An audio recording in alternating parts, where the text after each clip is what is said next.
товчхон бөгөөд богинохын асуулт бас товчхон хариулж яана гэж хүсэж байна.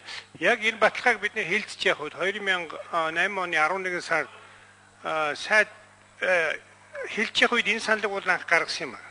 Би тэрийг санаж байна. Тэгээд бичгээр хийгээд өгөөж хэрэг чинь Сангийн Монгол банк тэгээд бацх байсан. Би хоёулын бичгээр хийгээд өгсөн. Тэгээд тэр үед ягаад энийг ахиж хэлцээд бид нар батлаагүй юм бэ? Эсвэл энэ санаатаагаар их мөнгөтэй хадгаламжийн эзэмшдгийг дэмжсэн төрийн зарлагыг нэмэгдүүлэх гэсэн бодлого уу? Эсвэл зүгээр мэдлэг дутах гэсэн юм уу?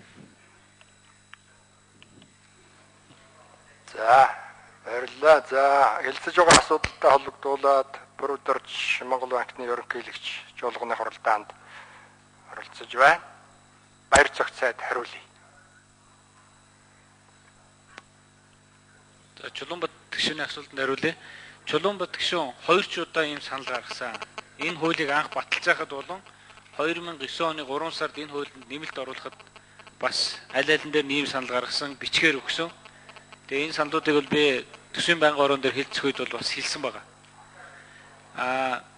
Энэ саналын гол нь бол бид нар бол Монгол банкнаас яг тэр өгсөн санал дээр саналаа нэгтгээд үнэхээр яг хэрэгжих ёстой байна гэдэг үднэс оруулж ирсэн. Цаг хугацаа алдсан явдал бол байгаа бах. Гол нь одоо банктайгаа зөвшөлдсөж нэгдсэн ойлголтод хүрээд энэ шилжилтийг үе шаттайгаар хийх зарчмын үднэс оруулж ирж байгаа цаг алдсан явдал гэж магадгүй. За баярлалаа.